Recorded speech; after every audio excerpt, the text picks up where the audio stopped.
Mr. President. Senator from Delaware. Mr. President, today is January 6, 2026. We are 6 days into what will surely be a defining year for our nation. We'll celebrate the 250th anniversary of the founding of our country. We'll hold midterm elections. Americans will determine the control of Congress. But while there's much to look forward to, on this cold winter night, I find myself transported back 5 years ago to January 6, 2021. Over the last 5 years, a lot has been shared about the events of that day. It has been distorted, romanticized, even downplayed. But as they say in the play Hamilton, it matters who lives, who dies, who tells your story. For me, a lot has changed since 2021. 5 years ago, I didn't carry the title I proudly carry today. No, not senator, although I'm proud. It's grandmother. Today, Mr. President, I rise here on the Senate floor to tell my story. Not just for the history books, but for my granddaughter, Lennox, and all of the young people of this country. It's a story of sorrow, fear, and loss, love, hate, and betrayal. But it's also a story of redemption, bravery, and resilience. On January 6th, I was a member of the House of Representatives.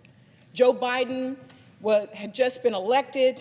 Kamala Harris was about to become the first woman and first person of color to serve as our vice president. I was ready to watch history. Because we were in the midst of a once-in-a-lifetime pandemic, only a few members of the states contesting the election results could be on the House floor. The rest of us were able to sign up for 1-hour shifts in the House gallery. I remember it like it was yesterday. I remember that night choosing what outfit to wear. I remember taking 2 pairs of boots with me to work. I ended up wearing the more comfortable ones, not knowing I'd soon be running, ducking, and crawling on my hands and knees for safety. I remember signing up for the first shift to watch from the gallery. There was never a second shift. Not long into the proceedings, I saw the leadership and my colleagues whisked off the House floor. An announcement was made that the Capitol had been breached. I sat stunned, and as they were taken to safety, I realized they forgot about us trapped up in the gallery. We could hear the sounds of yelling and banging on the chamber doors. We ducked for cover and were instructed to get the gas masks out from under our seats. Gas masks that we didn't even know existed, that we did not know how to open or use. And I remember my friend, former Congresswoman Val Demings of Florida, grabbing my arm and locking eyes with me and saying, "Lisa, there is only one who can get us out of this." And I began to pray.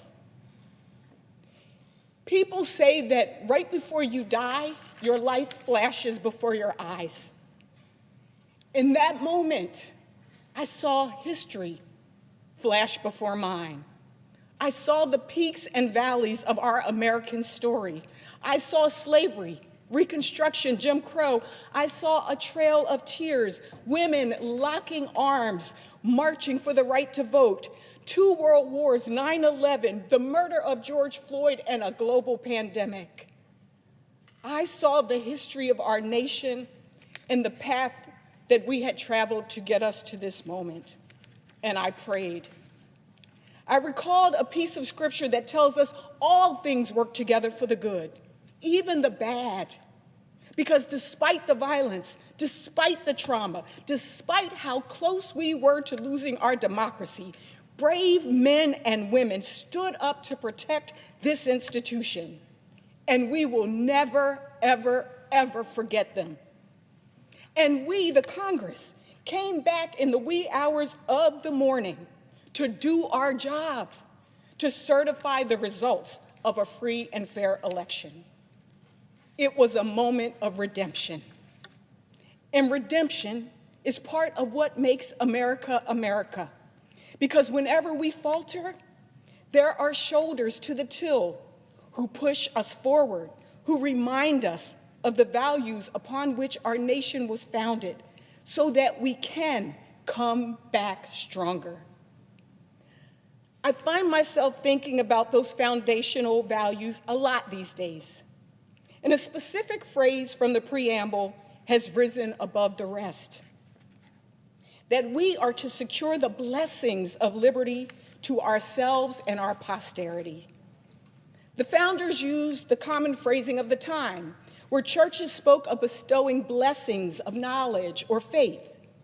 We, the United States, would bestow the blessings of liberty, and not just for ourselves, but for our posterity, for future generations, for our children and our children's children, for my granddaughter, Lennox. But securing the blessings of liberty isn't just a promise, it's a call to action. Because while liberty is a blessing, it requires work to maintain. Work that we've strayed away from many times in our history.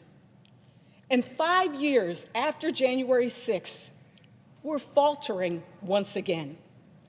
From efforts to dismantle the Department of Education and the EPA, to the weaponization of the Department of Justice, to active efforts to strip birthright citizenship, the federal government is losing its ability to protect many of the blessings of liberties we have come to expect as Americans. But this isn't new. We've seen this before. In the late 1800s, formerly enslaved people gained new rights. Many Americans did. The 13th, 14th, and 15th Amendments enumerated these rights. But without enforcement, they became no more than ink on paper. I believe we are repeating history, that there are some more focused on tearing down than building up. But here's the thing. You can tear down the east wing of the White House. You can put your name on buildings, or try to tear down this very Capitol building itself, like was done 5 years ago. But our democracy is built on more than just bricks and marble. Ours is a democracy built on the values of liberty and justice for all, on the premise of freedom, on the ideals of equality and independence, and on our pioneering spirit of innovation. Ours is a story of redemption. This very room that I'm standing in is a testament to our system of governance, a room built by enslaved people where Lennox's grandmother now has the privilege to serve as a duly elected senator. When our democracy expands, when it breathes, we inch closer to those divinely inspired ideals of our founding documents and to truly securing the blessings of liberty. This is the story of America I want to pass on to my granddaughter, a story of courage and of bright hope for a democracy that endures. But again, progress isn't inevitable. It's a choice, and it requires effort. In 2025, we let the aisle between our parties stretch to a chasm. But it is a new year, and it is a new day. And we must come together to choose progress, to move forward, to protect our democracy, and patch the holes in our republic punctured by the few to spite the many. As I close, I stand here today as a senator with gratitude to those who protected us and even gave their lives on that day. And I stand here as Lennox's grandmother with words of wisdom from the late great Justice Thurgood Marshall, who said, "This is your democracy. Make it, protect it, pass it on." To our posterity, to Lennox, to the pages in this room, to the interns in our office, to the young people inspired to save the world that work on our staff, and to each and every young person in this nation, I would add 2 more words to Justice Marshall's quote. This democracy is yours. Make it your own. Because this democracy belongs to you too. So make it your own. Protect it like we did on January 6th and pass it on. Thank you, and I yield back.